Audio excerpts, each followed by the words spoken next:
Welcome to Russian History Retold, Episode 235, The Russian Elite After the Revolution, Part 2. Last time, we covered the Russian elites that made it out of the country after the Revolution and the Russian Civil War. Today, we will look at what happened to those who did not make it out or chose to stay in the new Soviet Union.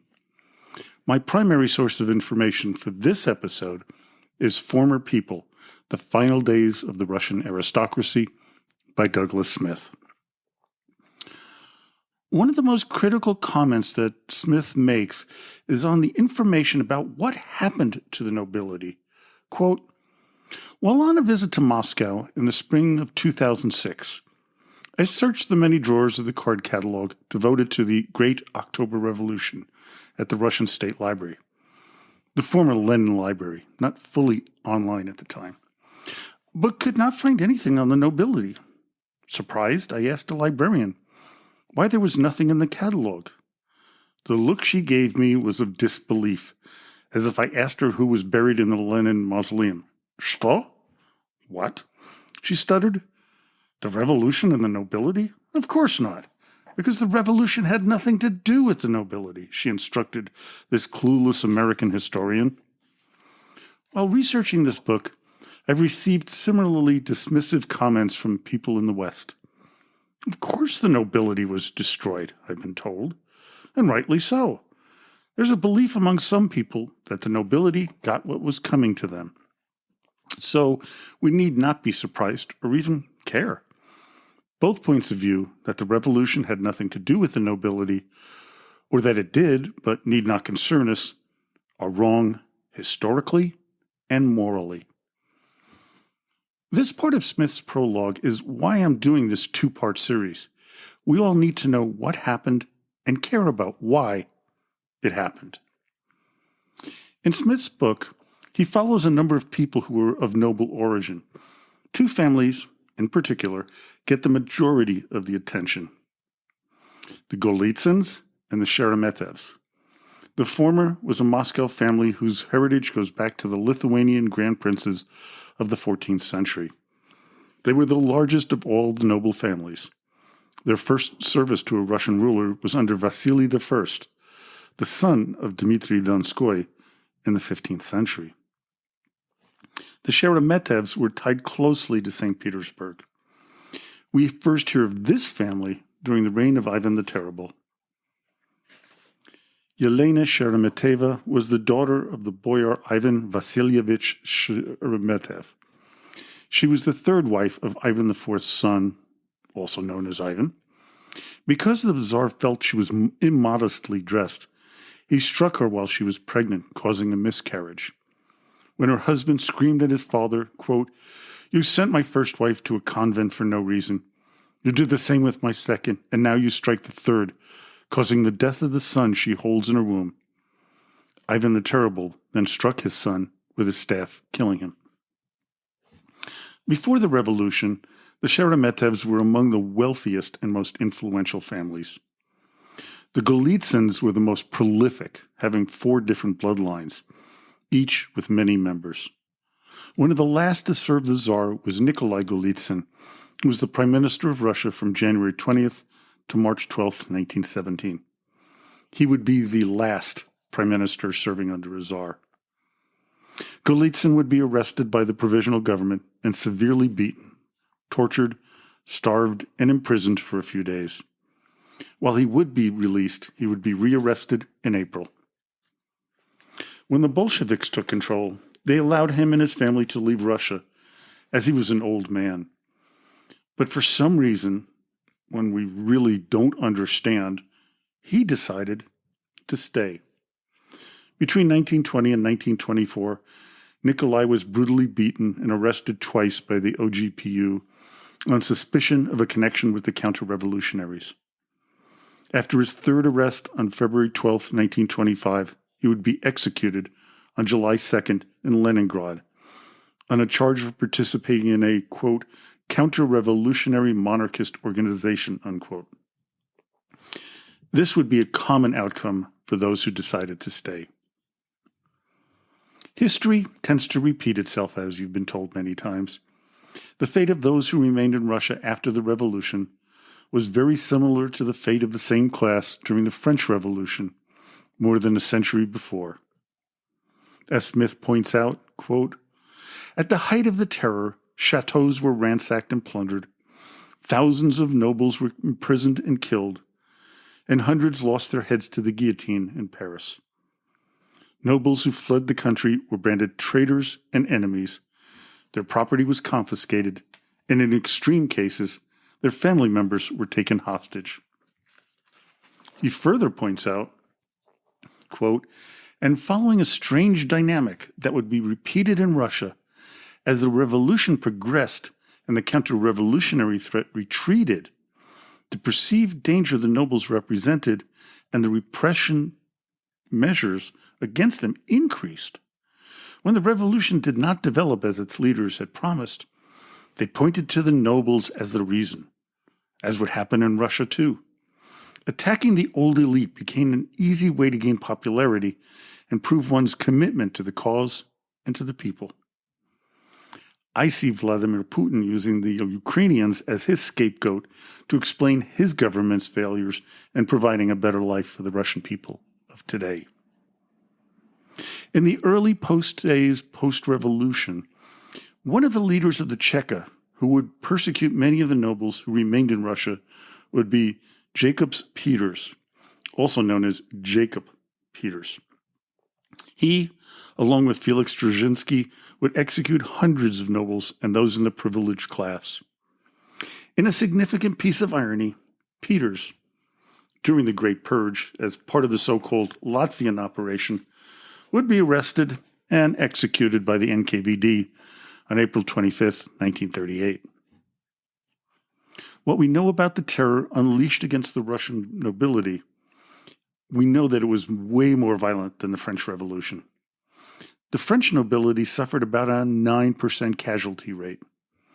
The Russian nobility that remained suffered a death rate far higher, although we will never know the exact number. What we do know is that the numbers are in the tens of thousands, while in France, it was around 1,100.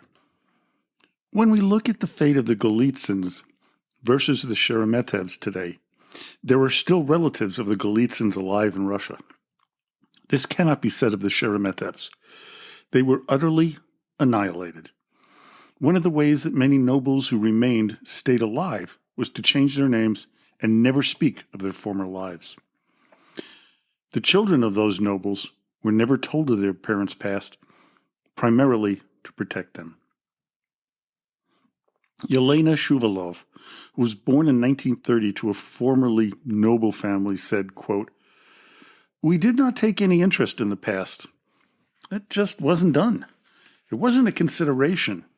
I remember from my early childhood when I'd ask something I was told, and it always amazed me. The less you know, the better. I hear this either from my uncle or from Mama or Papa. I was grade school age, in the end of the 1930s, and that's the way it was back then. No one said anything. So, with all the terror that was to befall the nobility, why did so many stay? It's an obvious question. Well, the main reason was they believed that there was no way that the Bolsheviks had any chance of staying in power for more than a few weeks. Some decided that the Bolshevik power was most significant in cities like Moscow and Siberia, rather St. Petersburg, but they agreed it would be safer to head to Siberia or maybe Crimea. Some, though, were bound by a sense of duty to remain in Moscow or the capital. Count Sergei Sheremetev, former mayor of Moscow, would say to his family that it was wrong to leave, quote, to flee a sinking ship, and that they all simply had to die on their native soil. Sergei would forbid any family member to leave or even talk about the thought of leaving. Another reason was the rumors that kept floating around that the anti-Bolshevik campaigns were somehow gaining success. Some of the talk was that there were actual monarchists among the Bolsheviks that would save them and subvert the revolution. Also, there were rumors that the Germans would be in St. Petersburg soon and would revive the monarchy in order to in return for a promise to remove Russia from the war. The overwhelming belief among the majority of those who stayed was that the Bolsheviks were an uneducated riffraff who would collapse under their lack of education and lack of strength of numbers. This delusion was part of their problem. They didn't believe that anyone cared about their riches, their abuse of the people, their excesses, their arrogance. An event that would seal the deal against any hope that the Bolsheviks would be defeated occurred on March 3, 1918. That was when Russia signed the Treaty of Brest-Litovsk. It took Russia out of World War I, which was something that the majority of the Russian people wanted. This was especially true of the Russian army, which had been suffering horrendous losses of life. Many of the military leaders, with a deep belief in the monarchy, switched sides to help the Bolsheviks take control during the Russian Civil War. The nobility had always supported Russia in their battle with Germany. They felt that it was their duty to side with the Tsar in any decision he made. This was quite apparent to the military, especially the soldiers. They would be some of the destroyers of the nobility. Terror, especially using violence, was a key position of the Bolsheviks. Lenin believed that while the French Revolution did a fair job of calling out those who subjugated the people, it didn't go far enough. As he was quoted as writing, quote, "The guillotine only frightened. It broke only active resistance. This is not enough for us. If we are guilty of anything, then it is of being too humane, too kind in regard to the monstrous, traitorous representatives of the bourgeois imperialistic order." He further went on to say, quote, "These enemies must be placed under special monitoring by the entire populace. They must be dealt with in the most merciless fashion for the slightest infringement of the rules and laws of the socialistic society." Then, on October 5, 1918, a law was passed that anyone of the bourgeoisie was to work in manual labor. Part of this labor was to dig graves for those who died of a typhus outbreak in St. Petersburg. Much of the work was to humiliate the nobility, performing work that had really no public benefit. During the early days of the Bolshevik takeover, which was accelerated after the end of the Russian Civil War, there was the most significant appropriation of private wealth in world history. It has been estimated that over 1.6 billion rubles were taken from the people, which is the equivalent of $160 billion in today's money. 75% of all land privately owned by individuals was put into the state's hands by 1918. Many of the homes owned by the nobility were turned into government housing or offices of the newly entrenched Bolshevik hierarchy. Whereas many of them had mansions with numerous rooms, they would be forced to live in one room within a house, subject to being spied on by other families in the house. Many of the nobility had hidden much of their wealth in safety deposit boxes in banks scattered around Russia. In 1918, they were ordered to appear in front of Cheka officers with the keys to the boxes to have them inspected. Whatever they had of value was confiscated immediately. Women who went to the banks were horrified when everything in the safety deposit boxes was taken. As one would prophetically say, quote, "What's the use of crying? This is only the beginning. Wait and see what will happen to us, all of us, soon. Then we can cry." One of the revelations I made while researching for this episode is why the Bolsheviks were successful in taking control of the country when they did. They should have never had the resources to buy the weaponry or pay the people to help them develop their strong army. The way they got it was due to the reaction of the nobility to the start of World War I in 1914. They decided to sell off many of their assets in Europe, especially in Germany and France, and return them to Russia for safekeeping.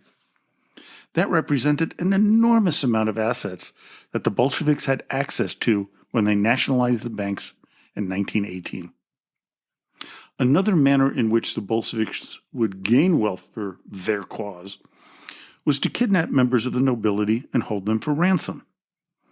The Soviet secret police once took 105 primarily elite residents hostage and demanded 22 million rubles for their release. Lenin endorsed these actions, but this did make him enemies of former friends. One was the anarchist writer Peter Kropotkin, who condemned the policy of kidnapping, quote, describing it as a return to the Dark Ages. One of the unintended side effects of this policy was that bands of criminals cropped up as Bolsheviks who would kidnap people for ransom. The government had no way of controlling this behavior. This led Lenin to order those found to illegally appropriate nobles' monies to line their own pockets shot on sight. As Smith puts it in his book, quote, a joke from 1918 captures the topsy-turvy of nature of life in this new world. Question, who is the proletariat? Answer, an ex-bourgeois. Question, and who is the bourgeois? Answer, the ex-proletariat.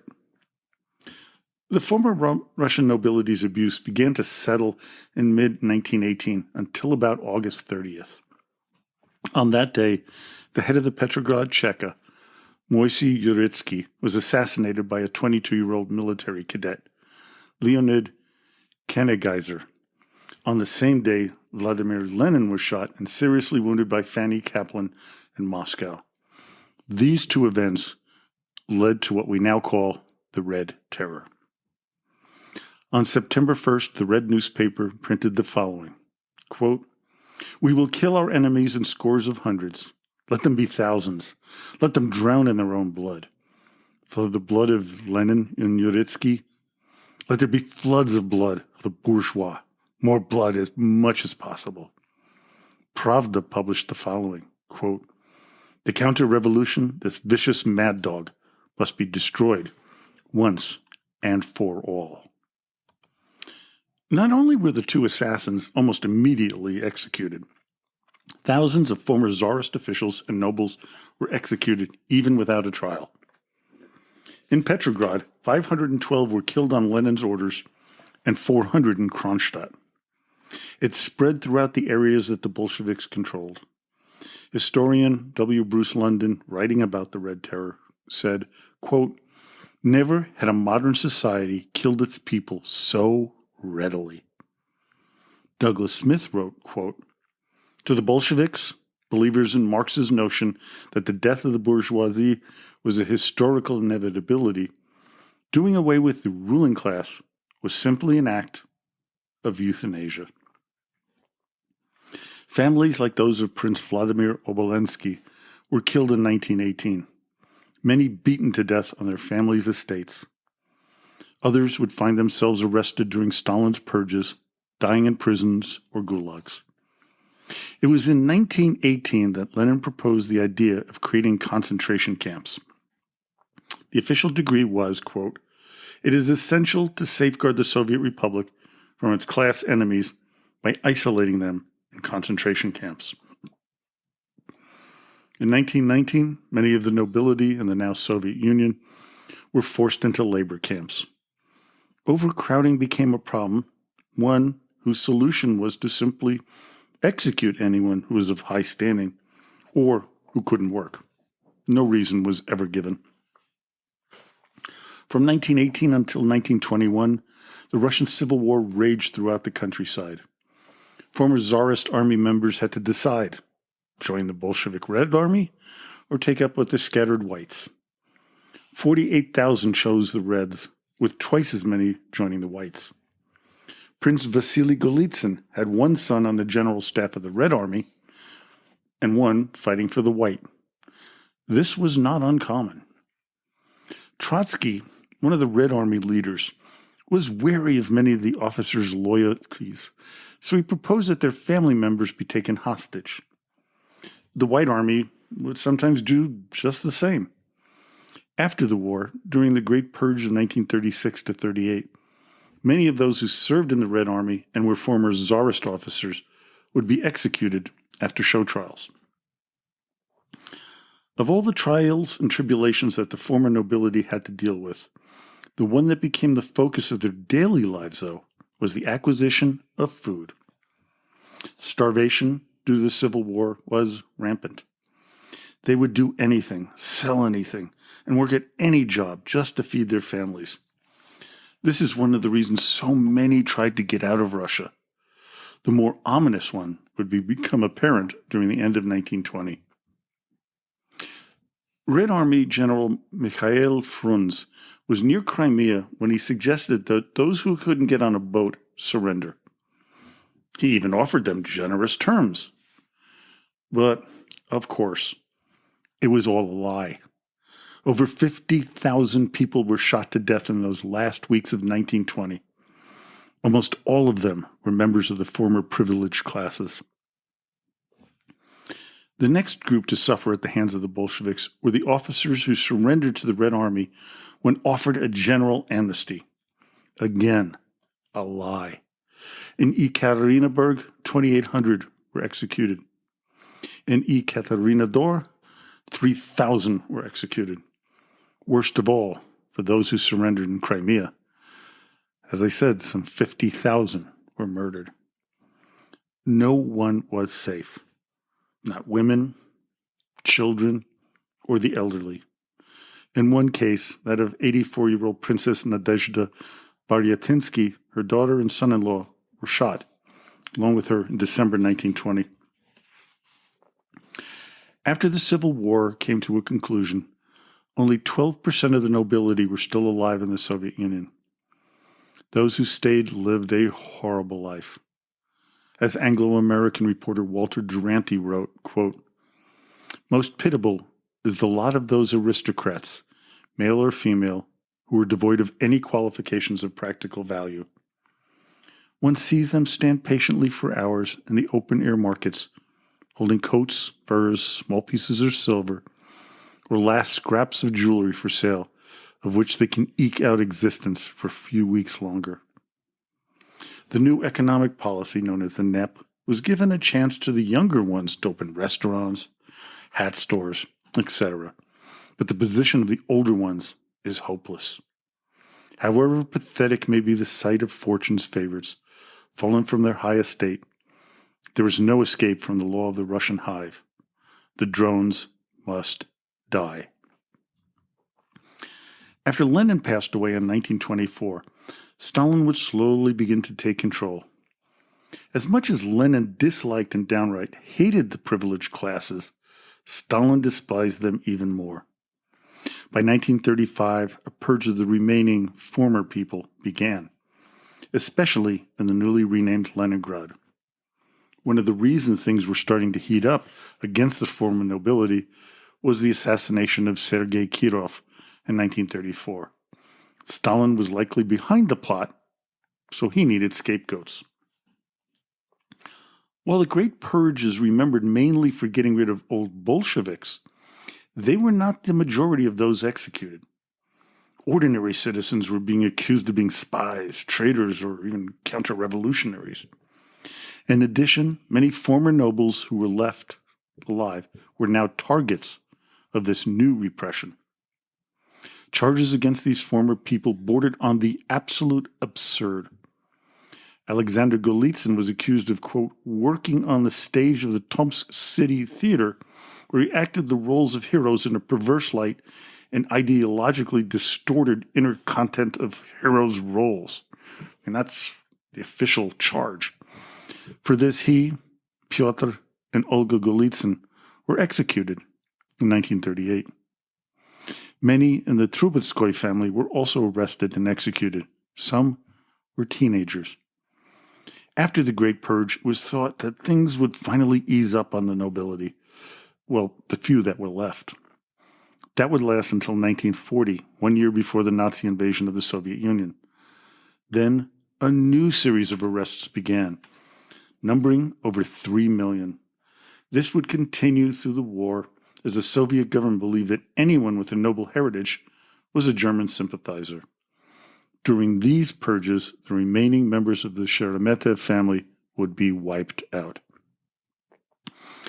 By the beginning of 1941, there were 2.5 million prisoners in the labor camps and prisons throughout the Soviet Union. When the Nazis invaded on June 22nd, it was up to 4 million. Today, many Russians fear that all they had built up financially could be taken away from them, just as was done to the former nobles of Tsarist Russia. History tells us what might happen in the future. Let's hope it doesn't repeat itself now, but from what the reports we're seeing of some of these oligarchs who were mysteriously dying, one of whom supposedly fell from his sixth-floor hospital window, accidentally, according to the government, it's happening again, it seems. Well, I hope you enjoyed today's episode. Join me next time when we cover the life of one of Russia's greatest literary figures, Russia's poet, Anna Akhmatova. So until next time, до свидания и спасибо большое.